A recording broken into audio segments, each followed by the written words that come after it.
In February of 1959, a Soviet search party trudged up the freezing slopes of Kholat Syakh, known to the indigenous Mansi as Dead Mountain. Near the top, they found a half-buried tent, but there was no one inside.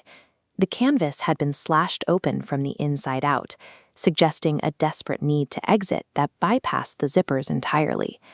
Stamped into the snow leading away from the campsite were 9 sets of footprints.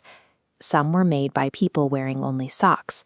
Others were completely barefoot, marching down the slope and into the pitch-black, freezing wilderness.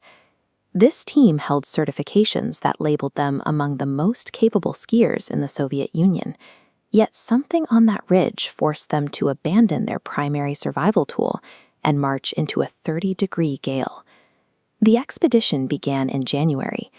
Igor Dyatlov, a 23-year-old engineering student, assembled a team of his peers from the Ural Polytechnic Institute.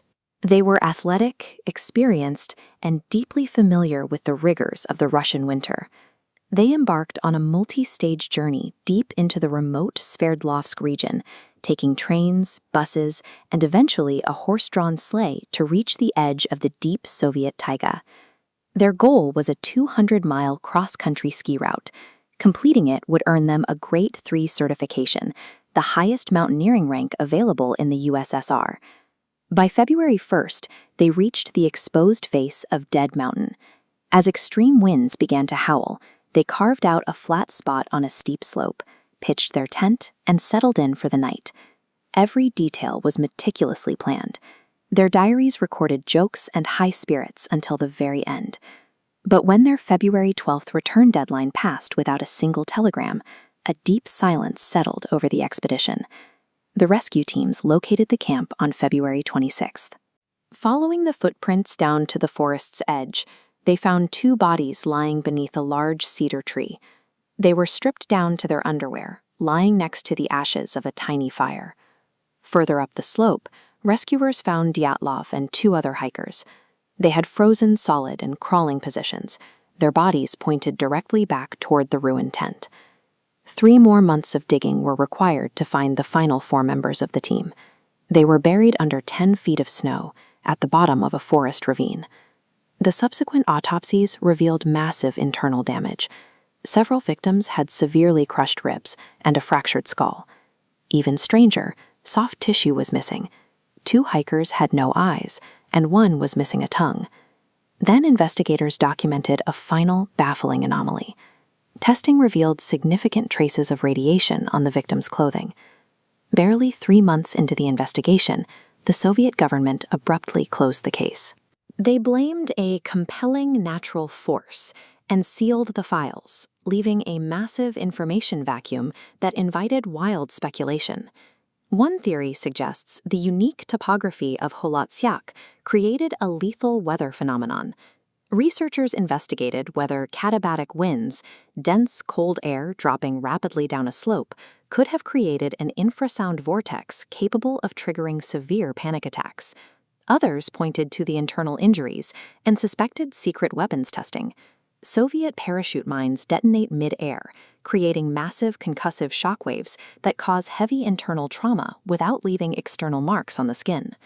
This military testing theory gained traction because another hiking group in the region reported seeing glowing orange orbs in the sky that night. Coupled with the radioactive clothing, many suspected a Cold War cover-up. Detectives also considered an attack by local indigenous Mansi tribes or escaped prisoners. However, investigators scoured the mountain and confirmed there was no sign of anyone else in the area. These paranormal and military theories thrived for over 60 years because no single known natural event seemed to account for the combination of slashed tents, the crushed chests, and missing organs. That changed in 2021. Following a renewed Russian investigation, a team of Swiss researchers attacked the mystery using modern computer modeling. This cross-section reveals a fatal error. Digging a flat spot, they cut into a weak base layer called sugar snow. While sleeping, extreme winds stacked dense snow above the tent.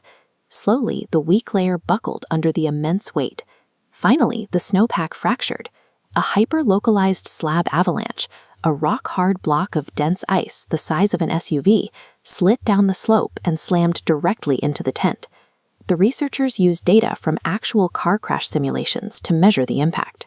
The math proved that a rigid block of snow sliding at that specific angle perfectly accounts for the severe rib and skull fractures found in the ravine. The tragedy was the result of a highly specific, mathematically provable act of nature. With the physical impact explained, the more grisly forensic details find a grounded biological explanation. The missing eyes and tongue resulted from months of exposure in a running meltwater stream, leaving the remains vulnerable to natural scavenging. The orange skin was a natural mummification process caused by months of exposure to freezing winds. And the radiation was likely residue from the potassium used in their camping lanterns. Pinned under crushing ice in pitch blackness, the survivors didn't flee in a crazed panic.